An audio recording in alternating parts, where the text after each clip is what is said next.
Hello दोस्तों, राधे राधे। तो कैसे हो आप लोग? आई होप कि आप लोग अच्छे होंगे और अपना प्रिपरेशन अच्छे से कर रहे होंगे। तो स्वागत है आप लोगों को एक और नई वीडियो में, जिसमें कि हम लोग जीके जीएस के प्रश्न करेंगे और उससे संबंधित सारी चीज़ों को देखेंगे जो एग्जाम में पूछे जाते हैं। ठीक, तो आप लोग से रिक्वेस्ट है, अगर आप चैनल पर नए हैं तो वीडियो को पूरी देखें और वीडियो पसंद आती है तो वीडियो को लाइक कर दे और चैनल को भी सब्सक्राइब कर लीजिएगा।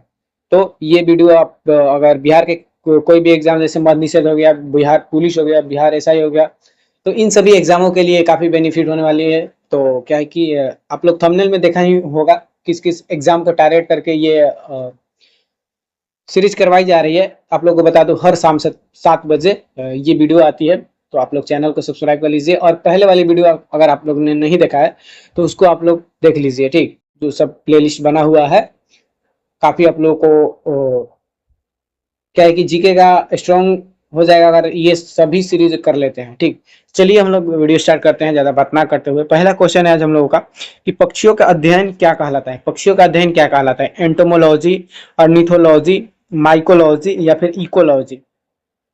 तो बताइए, पक्षियों का अध्ययन क्या कहलाता है?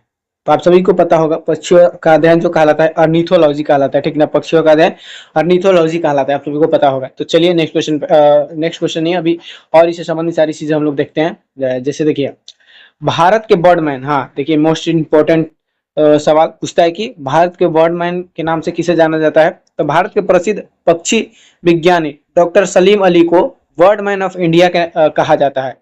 कौन? तो डॉक्टर सलीम अली को।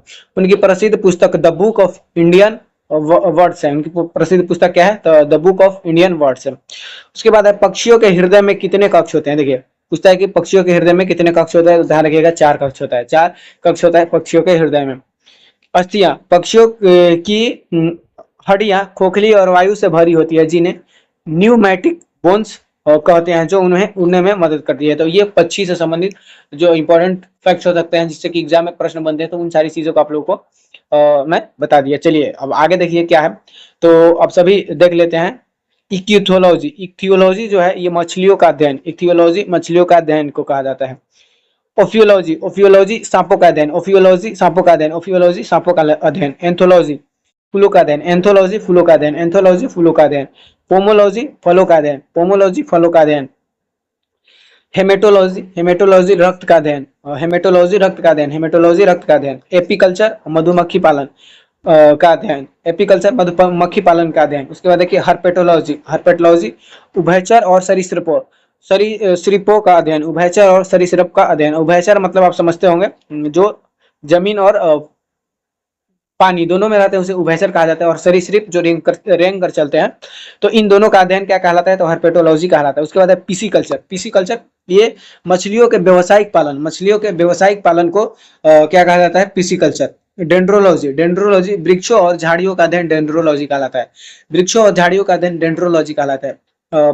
पेलिनोलॉजी, पेलिनोलॉजी पराग कणों का अध्ययन पेलिनोलॉजी कहलाता है। पराग कणों का अध्ययन पेलिनोलॉजी कहलाता है।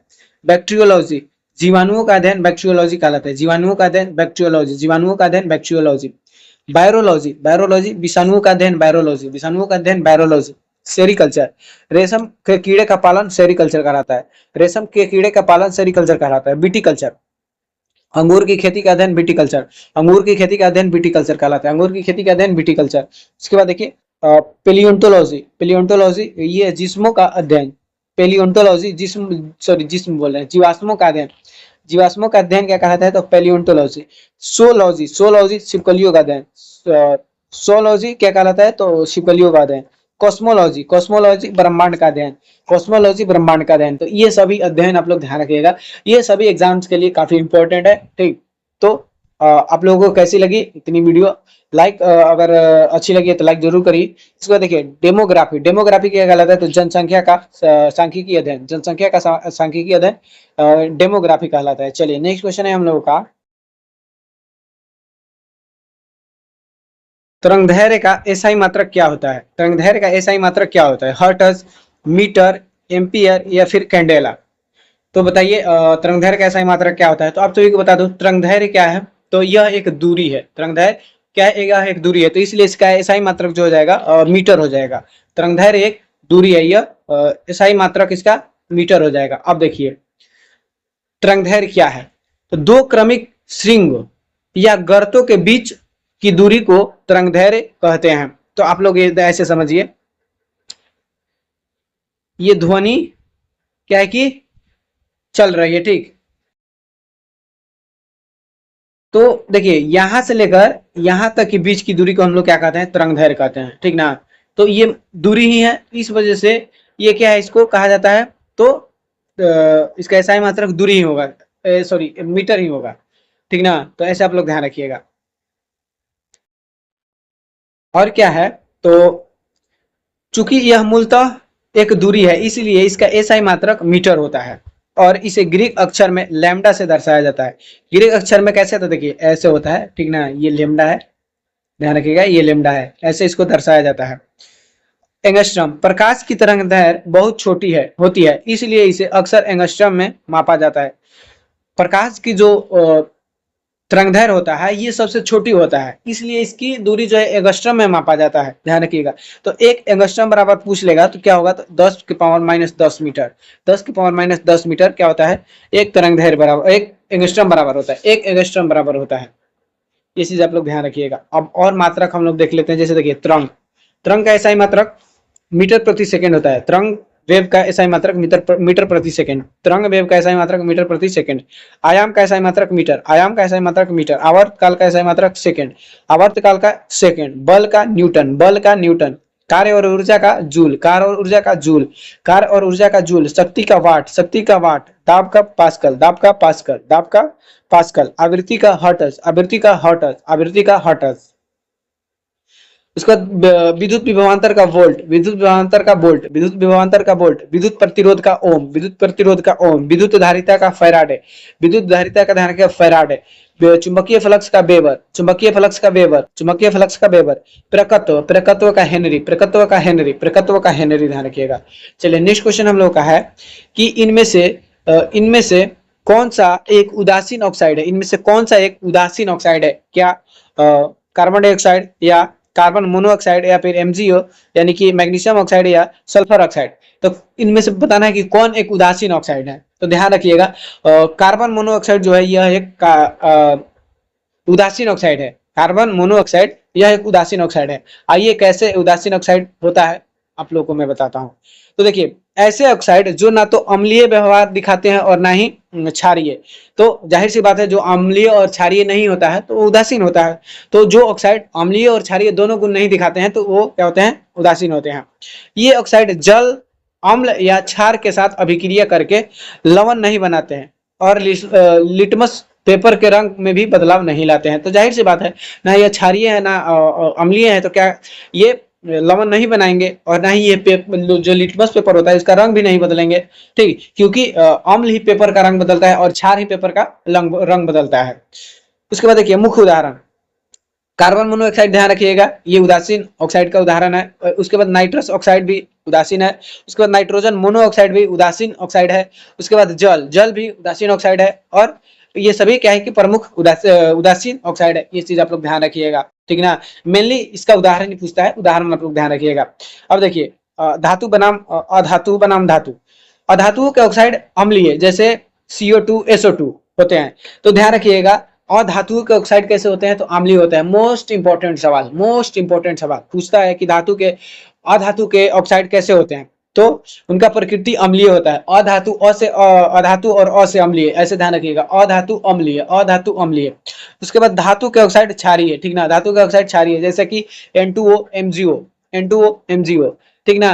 तो आप लोग धातु पहचानने का तरीका जानते होंगे, जैसे कि लास्ट में यम आता है, जैसे सोडियम, मैग्नीशियम, एल्युमिनियम।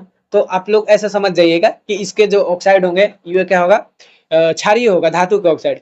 और उसके बाद जो अधातु का ऑक्साइड होगा वो अम्लीय होगा। अधातु का ऑक्साइड अम्लीय होगा, जैसे नाइट्रोजन हो गया, कार्बन हो गया, ये सभी आप लोग ध्यान रखिएगा। चलिए कार्बन मोनोऑक्साइड का खतरा, देखिए कार्बन मोनोऑक्साइड के बारे में हम लोग जानते हैं। तो यह अत्यधिक विषैली रंगहीन और गंधहीन गैस है जो रक्त के हेमोग्लोबिन के साथ मिलकर ऑक्सीजन के प्रवाह को रोक देती है। तो ये क्या करती है, तो कार्बन मोनोऑक्साइड हम लोगों के लिए कितना खतरनाक है। जब ये हम लोग रक्त में ये मिल जाती है तो क्या करती है कि ऑक्सीजन के प्रवाह को ही रोक देती है। जो कि ऑक्सीजन कितना इंपॉर्टेंट है हम लोग के बॉडी के लिए, और उसी के प्रवाह को रोक देती है, समझ लो। तो ये इतना हम लोग के बॉडी के लिए खतरा है कार्बन मोनोऑक्साइड। चलिए नेक्स्ट क्वेश्चन है हम लोगों का, वृषण द्वारा कौन सा हार्मोन स्रावित होता है? वृषण यानी कि टेस्टाइस और टेस्टिस जो होता है वृषण, इसके द्वारा कौन सा हार्मोन स्रावित होता है? इंसुलिन, टेस्टोस्टेरोन, एस्ट्रोजन या फिर थायरोक्सिन? तो बताइए वृषण द्वारा कौन सा हार्मोन स्रावित होता है? तो ध्यान रखिएगा टेस्टोस्टेरोन। टेस्टोस्टेरोन जो है कि वृषण द्वारा हार्मोन स्रावित होता है। अब देखिए टेस्टोस्टेरोन के बारे में हम लोग जानते हैं। तो यह पुरुष जनन अंग वृषण को लेडिंग कोशिकाओं द्वारा स्रावित होता है। किसके द्वारा? तो लेडिंग कोशिकाओं द्वारा, वृषण की लेडिंग कोशिकाओं द्वारा टेस्टोस्टेरोन का स्राव होता है। और यह पुरुषों में माध्यमिक लैंगिक लक्षण जैसे कि दाढ़ी मूंछ का आना, आवाज का भारी होना और मांसपेशियों का विकास को नियंत्रित करता है। तो देखिए जब टेस्टोस्टेरोन हार्मोन रिलीज होता है तो क्या पुरुषों में बदलाव देखने को मिलता है? तो दाढ़ी मूंछ आने लगता है, उसके बाद क्या है कि उसकी बोली जो है कि भारी होने लगती है, और मांसपेशियों का विकास होता है, ठीक ना। तो ये सारी चीजें होता है टेस्टोस्टेरोन हार्मोन से। और इसे मुख्य नर लैंगिक हार्मोन भी कहा जाता है। इसे क्या कहा जाता है? तो नर लैंगिक हार्मोन भी कहा जाता है। उसके बाद देखिए प्रोजेस्टेरोन। प्रोजेस्टेरोन हार्मोन क्या है? तो यह भी महिलाओं में अंडाशय द्वारा स्रावित होता है। तो ये महिलाओं के अंडाशय द्वारा प्रभावित होता है, जो कि स्रावित होता है, और गर्भावस्था को बनाए रखने में मदद करता है। क्या करने में? तो गर्भावस्था बनाए रखने में मदद करता है। कौन? तो प्रोजेस्टेरोन। प्रोजेस्टेरोन ध्यान रखिएगा। उसके बाद देखिए एड्रेनलिन। एड्रेनलिन ये इसे लड़ो या उड़ो हार्मोन भी कहा जाता है। इसे क्या कहा जाता है? लड़ो या उड़ो हार्मोन भी कहा जाता है। ये आपातकालीन स्थितियों में एड्रिनल ग्रंथि से निकलता है, ठीक ना।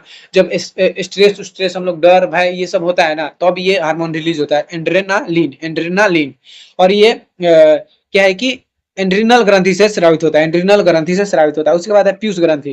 पीयूष ग्रंथि इसे मास्टर ग्रंथि भी कहा जाता है, क्योंकि यह अन्य सभी अंतःस्रावी ग्रंथियों का स्राव को नियंत्रित करता है। देखिए पीयूष ग्रंथि जिसे कि मास्टर ग्रंथि कहा जाता है, पीयूष ग्रंथि जिसे कि मास्टर ग्रंथि भी कहा जाता है। और यह क्या करता है? अन्य सभी अंतःस्रावी ग्रंथि, अन्य सभी क्या है कि अंतःस्रावी ग्रंथि है, जिस जो कि उससे जो स्राव होता है हार्मोन का, उसका नियंत्रण करता है, इसलिए इसे मास्टर ग्रंथि भी कहा जाता है, ठीक ना। मास्टर ग्रंथि भी कहा जाता है, ध्यान रखिएगा आप लोग।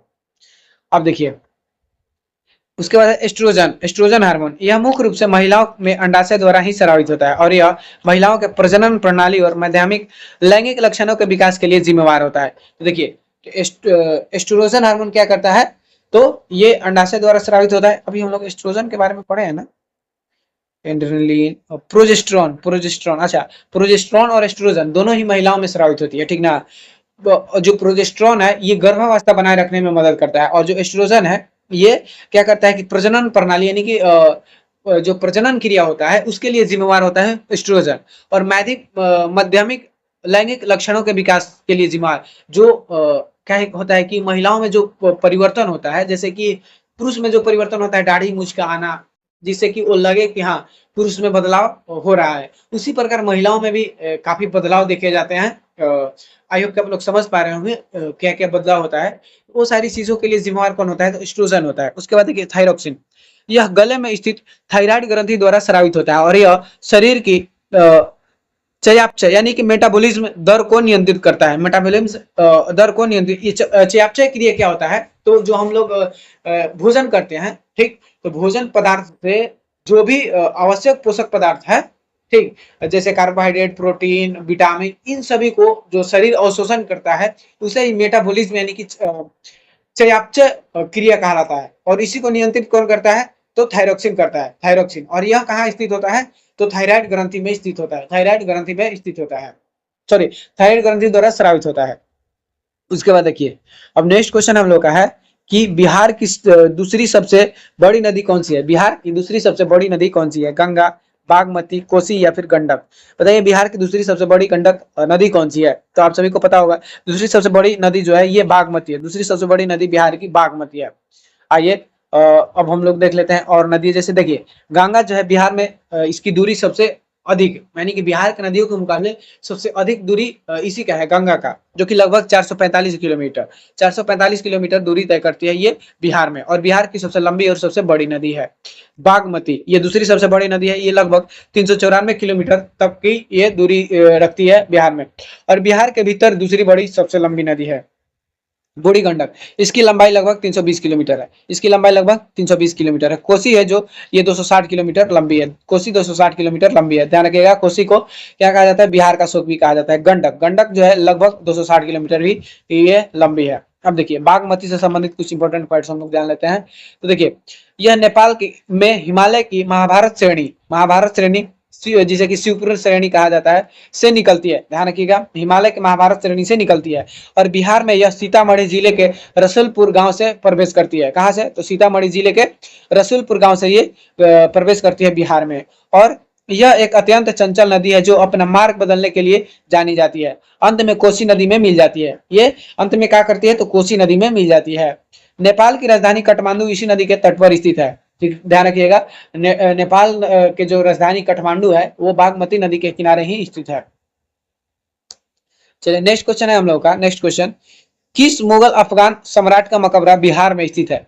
किस मुगल अफगान सम्राट का मकबरा बिहार में स्थित है? अकबर, शेरशाह सूरी, हुमायूं या फिर बाबर? तो आप सभी को पता होगा कौन सा सम्राट जिसका मकबरा बिहार के सासाराम में स्थित है, वो है शेरशाह सूरी। शेरशाह सूरी का मकबरा बिहार के सासाराम में स्थित है, आप सभी को पता होगा। अब देखिए शेरशाह सूरी के मकबरा से संबंधित सारी चीजें हम लोग जानते हैं। तो देखिए शेरशाह सूरी का मकबरा, शेरशाह सूरी जो कि सूर्यवंश का संस्थापक और एक महान अफगान शासक था। शेरशाह सूरी सूर्यवंश के संस्थापक था और यह अफगान शासक था, ध्यान रखिएगा, अफगान शासक था। और यह मकबरा इंडो इस्लामिक शैली, ध्यान रखिएगा, पूछ लेता है कि कौन सा शैली से इसकी मकबरा बनाया गया है, तो इंडो इस्लामिक शैली, इंडो इस्लामिक शैली का ये इसका मकबरा था, और यह एक कृत्रिम झील के बीच स्थित है, इसलिए इसे पानी में तैरता हुआ मकबरा भी कहा जाता है।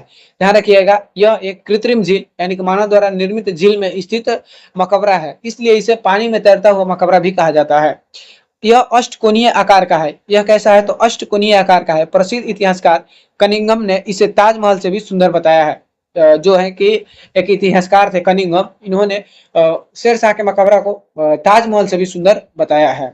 इसका निर्माण स्वयं शेरशाह सूरी ने करवाया था और उनके पुत्र इस्लाम शाह ने इसे 1545 में पूरा किया। तो शेरशाह सूरी ने इसका निर्माण शुरू करवाया था, लेकिन पूरा कौन करवाया था, तो शेरशाह सूरी का पुत्र इस्लाम शाह ने पूरा करवाया था।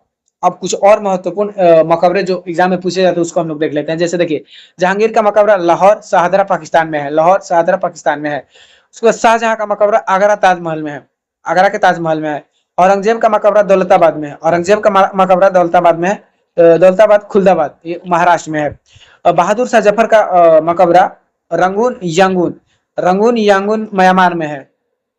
उसका देखिए बिहार से संबंधित एक और मकबरा है जो कि मनेर शरीफ पटना में है, ठीक है, मनेर शरीफ पटना में है। काफी इंपॉर्टेंट, ये भी बिहार के एग्जाम में काफी बार पूछा गया है। यह मखदूम शाह दौलत का मकबरा है, किसका है, तो मखदूम शाह दौलत का, ध्यान रखिएगा, ये मनेर शरीफ में है, जिसे छोटी बंदरगाह कहा जाता है, छोटी बंदरगाह सॉरी छोटी दरगाह कहा जाता है, छोटी दरगाह। और यह बिहार में मुगल वास्तुकला का सबसे बेहतरीन उदाहरण माना जाता है, तो ये भी आप लोग ध्यान रखिएगा। चलिए नेक्स्ट क्वेश्चन है हम लोगों का कि पटना में किस सिख गुरु का जन्म हुआ था? बताना है पटना में किस सिख गुरु का जन्म हुआ था? गुरु नानक देव, गुरु गोविंद सिंह, गुरु तेग बहादुर या गुरु अर्जुन देव? तो बताइए किस सिख गुरु का पटना में जन्म हुआ था? तो आप सभी को बता दो गुरु गोविंद सिंह का जन्म कहाँ हुआ था, तो पटना में हुआ था, ठीक ना, पटना साहिब में हुआ था गुरु गोविंद सिंह का जन्म। देखिए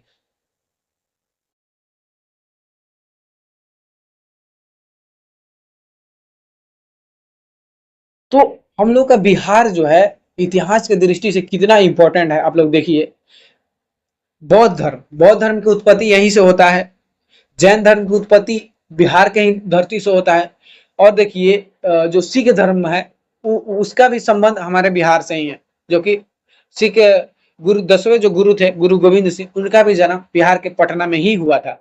तो समझ लीजिए कितना इंपॉर्टेंट हो जाता है भारत के इतिहास में हम लोगों का बिहार, ठीक ना। बिहार को यूं ही लोग बदनाम करके रखे हैं, बिहार कितना कुछ दिया है अपने देश को। देखिए गुरु गोविंद सिंह जो कि सिखों के 10वें और अंतिम गुरु थे, गुरु गोविंद सिंह सिखों के 10वें और अंतिम गुरु थे। इनका जन्म 22 दिसंबर 1666 को पटना बिहार में हुआ था। 22 दिसंबर 1666 को पटना बिहार में हुआ था। उन्हें बचपन में गोविंद राय के नाम से जाना जाता था। उन्होंने अपने जीवन के शुरुआती वर्ष पटना में ही बिताए थे। इन्हें बचपन में क्या कहा जाता था? तो गोविंद राय कहा जाता था। उनके जन्म स्थान पर बने भव्य गुरुद्वारे को तख्त श्री हरमंदिर जी पटना साहिब कहा जाता है और यह सिखों के 5 तख्तों में से एक है। तो इनके गुरुद्वारे को क्या कहा जाता है? तो तख्त श्री हरमंदिर जी पटना साहिब कहा जाता है। अब देखिए एक और सिख गुरु गुरु गोविंद सिंह के बारे में जानते हैं, जिनसे प्रश्न बनता है। खालसा पंथ, इन्होंने 1699 में आनंदपुर साहिब में खालसा पंथ की स्थापना की थी।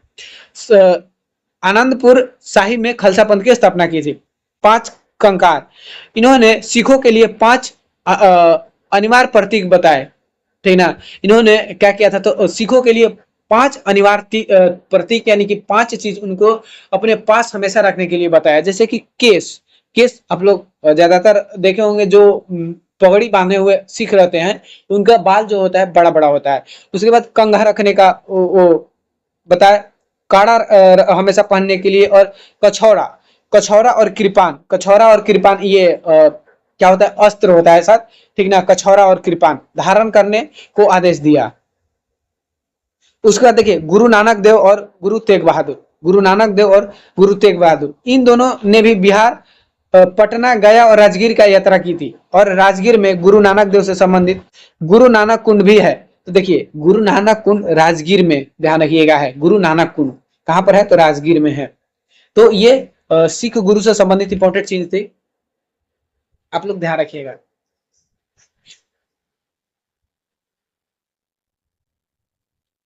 नेक्स्ट क्वेश्चन है हम लोग का कि राजगीर बिहार के किस भौगोलिक मैदान का हिस्सा है? राजगीर बिहार के किस भौगोलिक मैदान का हिस्सा है? उत्तर बिहार का मैदान, दक्षिण बिहार का मैदान, तराई क्षेत्र, या फिर गंगा डेल्टा? तो बताइए राजगीर जो है ये बिहार के किस भौगोलिक मैदान का हिस्सा है? तो आप सभी को बता दूं राजगीर जो है ये बिहार के दक्षिण बिहार मैदान का हिस्सा है, ठीक ना। ये दक्षिण बिहार मैदान का हिस्सा है, आप लोग ध्यान रखिएगा।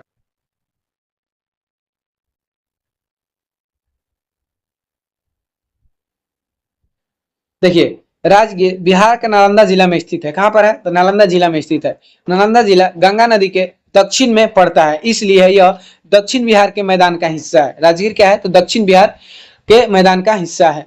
राजगीर की सबसे बड़ी विशेषता यहाँ की 5 पहाड़ियां, ध्यान रखिएगा। राजगीर में क्या है? तो 5 पहाड़ियां हैं, जिसे कि विपुलगिरी, रत्नागिरी, उदयगिरी, स्वर्णगिरी और वैभरगिरी। ये 5 पहाड़ियां राजगीर में है, और ये पहाड़ियां धारवाड़ क्रम की चट्टानों से बनी है, ध्यान रखिएगा। ये धारवाड़ क्रम के चट्टानों से बनी है ये 5 पहाड़ियां। उसके बाद छोटा नागपुर का पठार का ही विस्तारित हिस्सा माना जाता है। ये जो है छोटा नागपुर का पठार आप लोग सुने होंगे, उसी का विस्तारित हिस्सा इसको माना जाता है, ये 5 पहाड़ियां का, जिसे धरधार क्रम की चट्टाने से ये जो बनी है। उसके बाद देखिए प्राचीन राजधानी राजगीर जो था ये मगध साम्राज्य की पहली राजधानी थी। प्राचीन मगध साम्राज्य की पहली राजधानी थी, ध्यान रखिएगा। उसके बाद शांति स्तूप, रत्नागिरी पहाड़ी पर प्रसिद्ध विश्व शांति स्तूप स्थित है। ध्यान रखिएगा, क्वेश्चन भी बनता है विश्व शांति स्तूप कहाँ स्थित है? तो ये रत्नागिरी पहाड़ी में है। कहां पर है? तो रत्नागिरी पहाड़ी में, राजगीर में। और यह बिहार की सबसे, देखिए सोमेश्वर श्रेणी, बिहार में सोमेश्वर श्रेणी जो है यह बिहार की सबसे उत्तरी सीमा है, और इसकी सबसे ऊंची चोटी सोमेश्वर किला, जो कि इसकी ऊंचाई 874 मीटर है, और यह बिहार का सर्वोच्च बिंदु है। तो सोमेश्वर श्रेणी आप सभी को पता ही होगा, ये शिवालिक श्रेणी का भाग है, जो कि बिहार के सबसे उत्तर में पड़ता है, ठीक ना। और इसकी सबसे ऊंची चोटी क्या है? तो सोमेश्वर किला है, और यही बिहार की सबसे सर्वोच्च बिंदु है। पुरानी जलोढ़ मिट्टी दक्षिण बिहार में अधिक पाई जाती है। पुरानी जलोढ़ मिट्टी क्या है कि दक्षिण बिहार में अधिक पाई जाती है, और ध्यान रखिएगा नवीन जलोढ़ मिट्टी उत्तर बिहार में अधिक पाई जाती है। तो भौगोलिक दृष्टि से ये भी आप लोग ध्यान रखिएगा, क्वेश्चन पूछ सकता है। देखिए खादर किसे कहा जाता है? तो नवीन जलोढ़ मिट्टी को, और ये खेती के लिए काफी उपजाऊ होती है, ठीक ना। इसमें कृषि जो होता है ना काफी अच्छा होता है। उसके बाद देखिए बांगर क्या होता है? तो यह पुरानी जलोढ़ मिट्टी होती है। पुरानी जलोढ़ ये कृषि के दृष्टि से उतना अच्छा नहीं होता है, लेकिन खादर जो होता है इसमें अच्छा कृषि होता है। अब देखिए नेक्स्ट क्वेश्चन है हम लोग का, सिंदरी। सिंदरी तत्कालीन बिहार में प्रौद्योगिक संस्थान बीआईटी की स्थापना कब हुई थी? बिहार प्रौद्योगिक संस्थान की स्थापना कब हुई थी बताइए? सिंदरी में जो है बिहार प्रौद्योगिकी संस्थान ये कब हुई थी? 1947, 1949, 1956, 1962। तो बताइए सिंदरी में बिहार प्रौद्योगिकी संस्थान की स्थापना कब हुई थी? तो ध्यान रखिएगा, इसका स्थापना 1949 में हुआ था। 1949 में, ध्यान रखिएगा 1949 में। अब देखिए इसकी स्थापना 1949 में बिहार इंस्टीट्यूट ऑफ टेक्नोलॉजी के रूप में हुई थी। किस रूप में हुई थी? तो Bihar institute of technology, Bihar institute of technology. तत्कालीन बिहार सरकार ने स्वतंत्रता के बाद राज्य में औद्योगिक विकास और तकनीकी शिक्षा को बढ़ावा देने के लिए इसे स्थापित किया था। स्वतंत्रता के बाद राज्य में औद्योगिक विकास और तकनीकी शिक्षा को बढ़ावा देने के लिए इसके स्थापना किया गया था। और यह सिंदरी धनबाद में स्थित है। सिंदरी जो कि धनबाद में पड़ता है स्थित है, जो उस समय अविभाजित बिहार का हिस्सा था। ये अभी देखिए धनबाद जो है झारखंड का हिस्सा है, लेकिन उस टाइम पे जब इसका स्थापना हुआ था ये बिहार से झारखंड अलग नहीं हुआ था, ठीक ना। उसके बाद देखिए वर्तमान में यह झारखंड राज्य के प्रमुख इंजीनियरिंग कॉलेजों में से एक है। अब देखिए प्रथम प्रधानाचार्य, इसके प्रथम प्रधानाचार्य कौन थे? तो doctor D L. Deshpande. Doctor D L. Deshpande इसके प्रथम प्रधानाचार्य थे और इसके पहले निदेशक भी थे, जिन्हें इस संस्थान का वास्तुकार माना जाता है। ध्यान रखिएगा। नामकरण प्रारंभ में इसे college of mechanical and electrical engineering के रूप में सोचा गया था, लेकिन बाद में बीआईटी सिंदरी के रूप में पूर्ण संस्थान बनाया गया। तो इसका शुरू में क्या इसका नाम सोचा गया था? तो college of mechanical and electronical engineering, लेकिन बाद में इसका बिहार इंस्टीट्यूट ऑफ टेक्नोलॉजी के रूप में ही स्थापना हुई थी। अब देखिए पूछता है कि आईआईटी पटना का स्थापना कब हुआ था? तो 2008 में। आईआईटी पटना का स्थापना 2008 में हुआ था, ध्यान रखिएगा। पटना कॉलेज काफी इंपॉर्टेंट, बार बार क्वेश्चन पूछा जाता है। पटना कॉलेज का स्थापना कब हुआ था? तो 9 जनवरी 1863 में। 9 जनवरी 1863 में। 9 जनवरी 1863 में। पटना उच्च न्यायालय का स्थापना, ध्यान रखिएगा, पटना उच्च न्यायालय का स्थापना 3 फरवरी 1916 में हुआ था। 3 फरवरी 1916 में। तो उसके बाद इसकी नींव 1 दिसंबर 1913 को तत्कालीन वायसराय हार्डिंग द्वारा रखी गई थी। इसकी नींव कौन रखी थी? पटना हाईकोर्ट की, तो हार्डिंग, ध्यान रखिएगा हार्डिंग, 1 दिसंबर 1913 को। और ये इसका उद्घाटन हुआ था 3 फरवरी 1916 को। और इसके प्रथम मुख्य न्यायाधीश आप लोग ध्यान रखिएगा, सर एडवर्ड मेनार्ड डेस चैम्पस चैमियर। सर एडवर्ड मेनार्ड डेस चैम्पस चैमियर। प्रथम भारतीय मुख्य न्यायाधीश इसके कौन थे? तो पंडित लक्ष्मीकांत झा। ध्यान रखिएगा आप लोग। नेक्स्ट क्वेश्चन है, बिहार के किस जिले में गरीबों की संख्या प्रतिशत में सबसे अधिक है? प्रतिशत में, ध्यान रखिएगा, प्रतिशत में बोल रहा है। गरीबों की संख्या सबसे अधिक है, पटना, किशनगंज, अररिया या फिर खगड़िया? तो देखिए बिहार में जो है कि गरीबों की संख्या प्रतिशत में जो सबसे अधिक है वो है किशनगंज की, ठीक ना। किशनगंज में सबसे अधिक गरीब रहते हैं वहां की जनसंख्या के मुकाबले। उसके बाद देखिए अब 2011 के अनुसार बिहार के सभी डाटा हम लोग देख लेते हैं। कुल जनसंख्या बिहार का कितना है? तो इकाई, दहाई, सैकड़ा, हजार, 10,000, लाख, 10 लाख, करोड़, 10 करोड़ 40,99,452 ये कुल जनसंख्या। और यह देश में तीसरा स्थान उत्तर प्रदेश और महाराष्ट्र के बाद, ठीक ना। देश में तीसरा स्थान रखता है उत्तर प्रदेश और महाराष्ट्र के बाद। पुरुष की जनसंख्या कितना है? तो 5,42,78,157 और महिला की 4,98,21,295। भारत की कुल जनसंख्या में हिस्सा 8.60%। भारत के कुल जनसंख्या में बिहार की जनसंख्या का हिस्सा कितना है? तो 8.60%। उसके बाद दशकीय वृद्धि दर 2001 के बाद 2011 में जब जनगणना हुआ तो इसमें जो वृद्धि हुआ था 25.42% की वृद्धि हुआ था, ठीक ना। और देश में ये छठा स्थान पर वृद्धि के मामला में जो और राज्य हैं उसमें छठा स्थान पर था बिहार। सर्वाधिक वृद्धि दर वाला जिला जो है मधेपुरा, इसमें 31.12% की वृद्धि हुई थी जनसंख्या में, ठीक ना, मधेपुरा में। और न्यूनतम वृद्धि दर वाला जिला जो था ये गोपालगंज था, जिसमें कि 19.2% की वृद्धि हुई थी। देखिए जनसंख्या घनत्व ध्यान रखिएगा 1106 व्यक्ति प्रति वर्ग किलोमीटर है, ठीक ना। और यह देश में राज्यों में प्रथम है। आप सभी को पता ही होगा बिहार का जनसंख्या घनत्व तो सर्वाधिक है, बिहार का जनसंख्या घनत्व सर्वाधिक है, 1106 व्यक्ति प्रति वर्ग किलोमीटर में रहते हैं। सर्वाधिक घनत्व शिवहर का है, ठीक ना, सर्वाधिक जनसंख्या घनत्व शिवहर का है। यहाँ पर एक किलो वर्ग मीटर में 1880 लोग रहते हैं। और निम्नतम घनत्व है कैमूर भभुआ का, जहां पर 488 लोग ही रहते हैं 1 वर्ग किलोमीटर में। लिंगानुपात, बिहार का लिंगानुपात है 918 प्रति 1000 पुरुष, यानी कि 1000 पुरुष पर 918 ही महिलाएं हैं। तो समझो यहाँ पर क्या है कि कितने आप सभी को बता दूं 82 लोगों को शादी नहीं होगा, ठीक ना। 82 लोग हर साल बिहार में कुंवारे रहते हैं। बाल लिंगानुपात, यानी कि अभी जो बच्चों का जन्म हो रहा है उसमें भी क्या है कि 935 ही है बाल लिंगानुपात, यानी कि 1000 लड़का का जन्म हो रहा है तो लड़की का जन्म 935 ही हो रहा है। तो अभी भी जिसका जन्म हो रहा है उसमें से कितने आप सबको बता दूं तो 65 बच्चे जो बड़े होंगे तो उनका शादी नहीं होगा। कुल साक्षरता दर 61.80% है। कुल साक्षरता दर 61.80% है, जो भारत में सबसे कम है, ठीक है ना। भारत में सबसे कम साक्षर राज्य बिहार ही है, आप लोग ध्यान रखिएगा। और देखिए पुरुष साक्षरता दर कितना है तो 71.20%। पुरुष साक्षरता दर बिहार की कितना है तो 71.20%। महिला साक्षरता दर 51.50%। महिला साक्षरता दर 51.50%। और कुल स्रोतों में कुछ स्रोतों में 46.40% भी उल्लेखित है, ठीक है ना। तो ये भी आप लोग ध्यान रखिएगा। सर्वाधिक साक्षरता वाला जिला जो है रोहतास, यहाँ पर 73.37% साक्षरता दर है रोहतास का। और यहाँ पुरुष जो है पुरुष की साक्षरता दर 82.89% है, 82.89%। और महिला का साक्षरता दर 62.97% है, 62.97%। और दोनों साक्षरता में शीर्ष पर है, दोनों साक्षरता में शीर्ष पर है। शहरी जनसंख्या 11.3%। शहरी जनसंख्या कितना है तो 11.3% है। देश में दूसरा सबसे कम हिमाचल प्रदेश के बाद। और शहरी जनसंख्या जो है कि ये सबसे कम हिमाचल प्रदेश के बाद, यानी कि हिमाचल प्रदेश में सबसे कम है शहरी जनसंख्या, उसके बाद सबसे कम शहरी जनसंख्या बिहार का है, जो कि 11% ही लोग शहर में निवास करते हैं। ग्रामीण जनसंख्या जो है कितना है तो 88.7% है।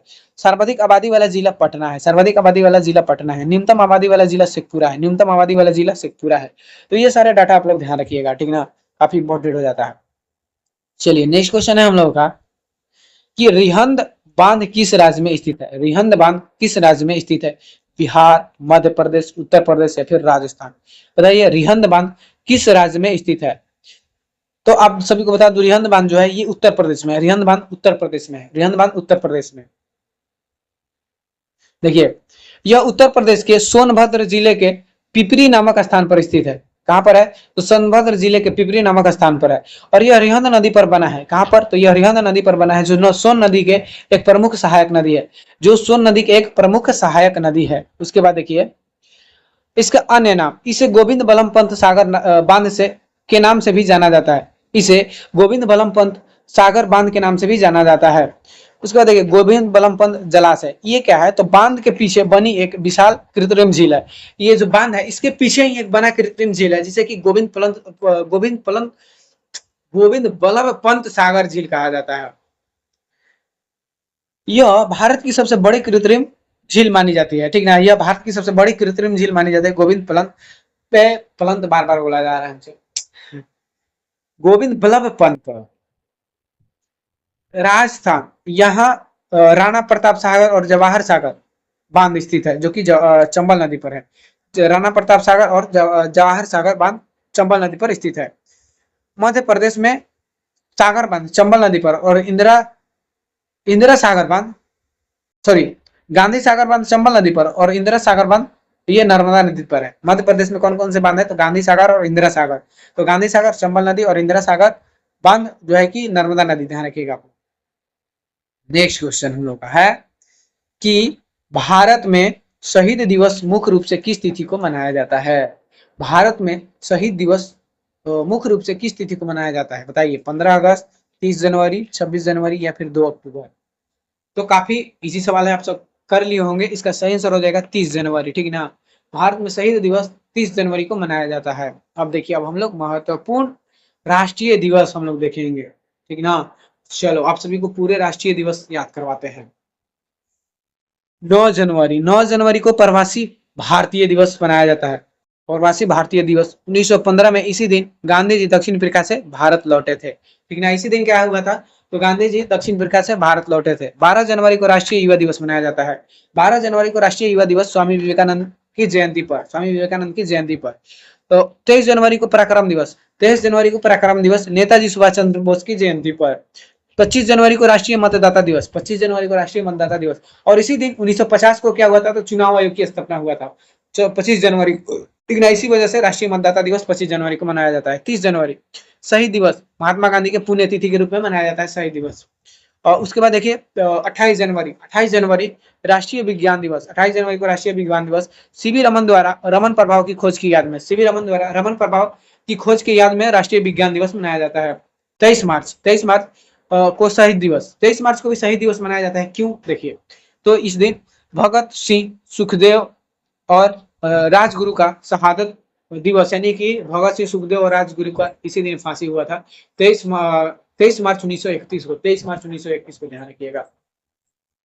उसके बाद देखिए अप्रैल जून के सभी दिवस हम लोग देखते हैं। तो जैसे देखिए 14 अप्रैल को अम्बेडकर जयंती, 14 अप्रैल को अम्बेडकर जयंती, और इसी दिन डॉक्टर भीमराव अम्बेडकर का जन्म हुआ था। 21 अप्रैल को राष्ट्रीय लोक सेवा दिवस, 21 अप्रैल को राष्ट्रीय लोक सेवा दिवस।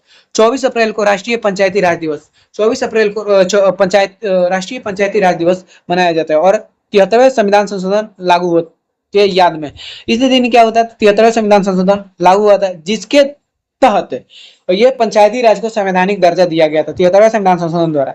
उसके बाद 11 मई को क्या हुआ था, 11 मई को राष्ट्रीय प्रौद्योगिकी दिवस मनाया जाता है। राष्ट्रीय प्रौद्योगिकी यानी कि नेशनल टेक्नोलॉजी डे मनाया जाता है 1998 पोखरण परमाणु परीक्षण के याद में। 1998 में जो पोखरण परमाणु परीक्षण हुआ था उसी की याद में बनाया जाता है 11 मई को राष्ट्रीय प्रौद्योगिकी दिवस है। 29 जून को राष्ट्रीय सांख्यिकी दिवस मनाया जाता है। 29 जून को राष्ट्रीय सांख्यिकी दिवस मनाया जाता है प्रो पीसी महालनोबिस की जयंती पर, प्रो पीसी महालनोबिस की जयंती पर।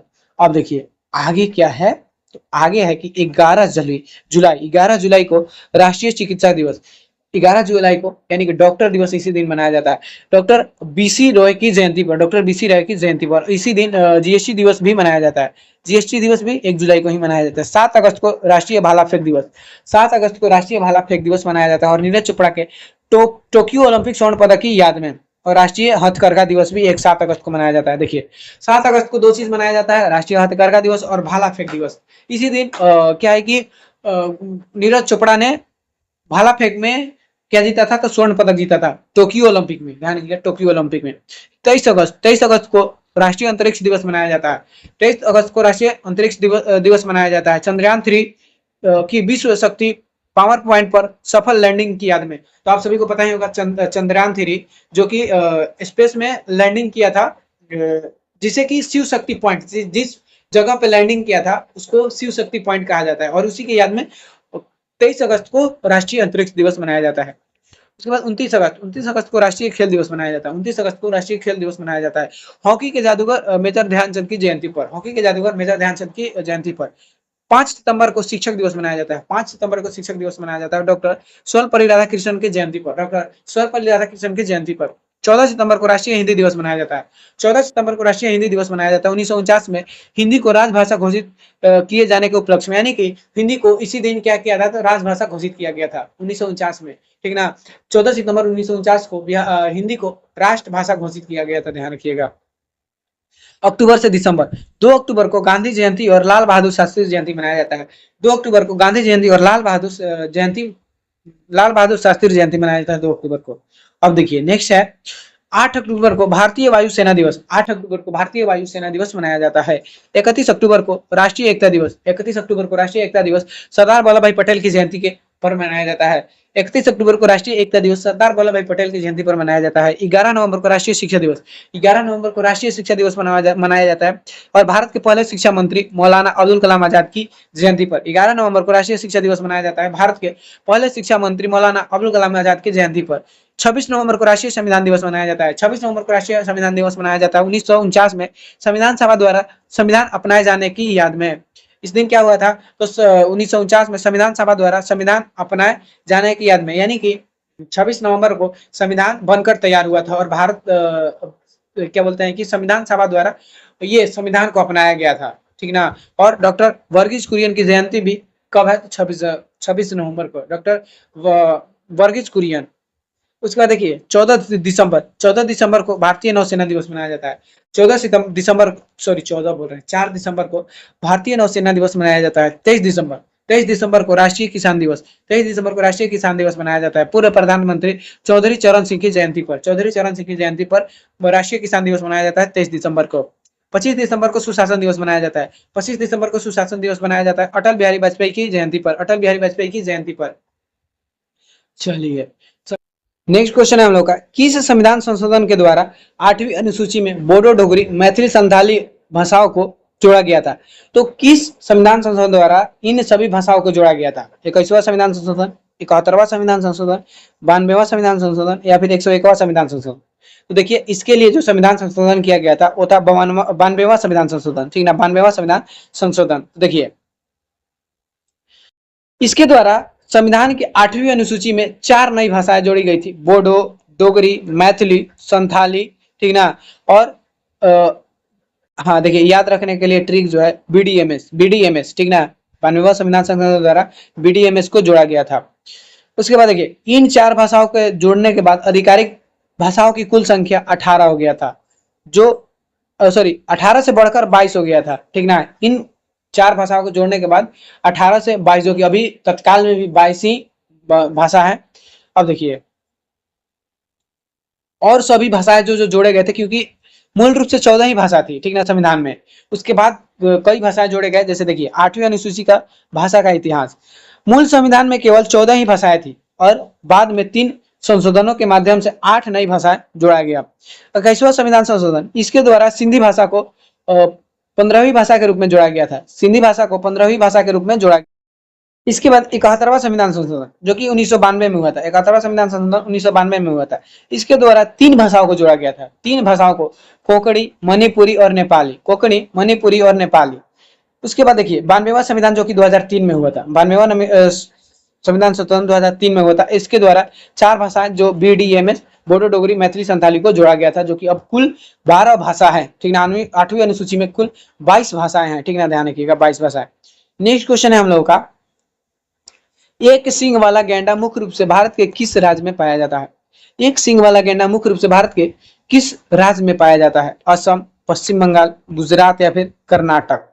तो ध्यान रखिएगा एक सींग वाला जो गैंडा है ये असम में पाया जाता है, ठीक ना, असम में पाया जाता है। अब देखिए ये सभी राष्ट्रीय उद्यान में पाए जाते हैं। तो देखिए कौन सा राष्ट्रीय उद्यान किस जानवर के लिए फेमस है उसको हम लोग देखते हैं। तो जिम कॉर्बेट राष्ट्रीय उद्यान, जो कि उत्तराखंड में है। जिम कॉर्बेट राष्ट्रीय उद्यान, जो कि उत्तराखंड में है, और यह भारत का पहला राष्ट्रीय उद्यान है। भारत का पहला राष्ट्रीय उद्यान है। इसका स्थापना 1936 में हुआ था और इसका पुराना नाम जो है हेली नेशनल पार्क है। इसका पुराना नाम हेली नेशनल पार्क है और इसका नाम रामगंगा राष्ट्रीय उद्यान करने का प्रस्ताव दिया गया। देखिए हाल में इसका और नाम बदलने का प्रस्ताव दिया गया है, जिसका नाम रखा जा सकता है रामगंगा राष्ट्रीय उद्यान। उसके बाद देखिए हेमिस राष्ट्रीय उद्यान, जो कि लद्दाख में है। हेमिस राष्ट्रीय उद्यान लद्दाख में है और यह भारत का सबसे बड़ा राष्ट्रीय उद्यान है। भारत का सबसे बड़ा राष्ट्रीय उद्यान है और यह स्नो लेपर्ड यानी कि हिम तेंदुए के लिए प्रसिद्ध है। तो ध्यान रखिएगा हिम तेंदुए के लिए कौन सा प्रसिद्ध है? तो हेमिस राष्ट्रीय उद्यान। उसके बाद दाचीगाम राष्ट्रीय उद्यान, दाचीगाम राष्ट्रीय उद्यान ये जम्मू कश्मीर में है। दाचीगाम राष्ट्रीय उद्यान जम्मू कश्मीर में है और यह दुर्लभ पुंगल यानी कि कश्मीरी हिरण के लिए एकमात्र निवास स्थान है। कश्मीरी हिरण के लिए एकमात्र निवास स्थान है। उसके बाद देखिए दुधवा राष्ट्रीय उद्यान, जो कि उत्तर प्रदेश में है और यह उत्तर प्रदेश का एकमात्र राष्ट्रीय उद्यान है जो बाघों और बारहसिंगा के लिए प्रसिद्ध है, ठीक है। बाघों और बारहसिंगा के लिए कौन सा प्रसिद्ध है? तो दुधवा राष्ट्रीय उद्यान, जो कि उत्तर प्रदेश में है। सुल्तानपुर राष्ट्रीय उद्यान हरियाणा, सुल्तानपुर राष्ट्रीय उद्यान जो हरियाणा में है, यह प्रवासी पक्षियों के लिए प्रमुख है और रामसर स्थल भी है, ठीक ना, रामसर स्थल भी है सुल्तानपुर राष्ट्रीय उद्यान। इसको रामसर स्थल भी घोषित किया गया है। काजीरंगा राष्ट्रीय उद्यान, जो कि असम में है।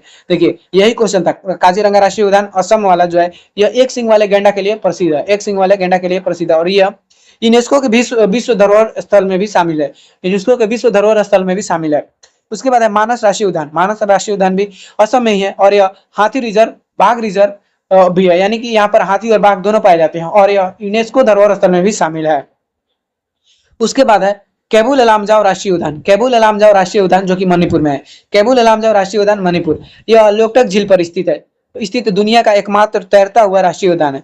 लोकटक झील पर स्थित एकमात्र दुनिया का तैरता हुआ राष्ट्रीय उद्यान है और यहाँ संकटग्रस्त संगाई यानी कि डांसिंग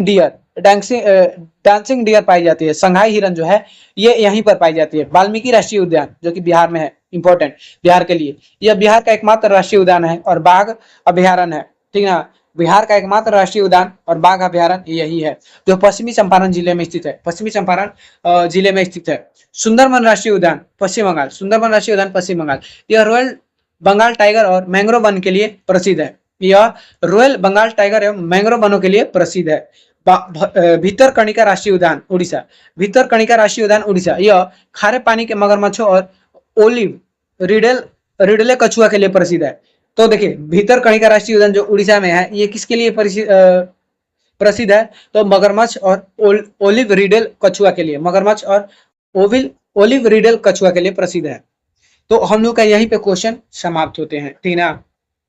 तो अगर आप लोगों को वीडियो पसंद है तो वीडियो को लाइक कर दीजिए, चैनल पर नए तो चैनल को सब्सक्राइब कर दीजिएगा। बस हमारे साथ जुड़े रहिए, आपको बहुत सारे फायदा होने वाले हैं, ठीक ना। आप लोग बस चैनल को सब्सक्राइब करके रखिए और हर दिन शाम 7 बजे मिलना ना भूलें। चलिए मिलते हैं नेक्स्ट वीडियो में, तब तक के लिए अपना ध्यान रखिए और पढ़ाई अच्छे से करते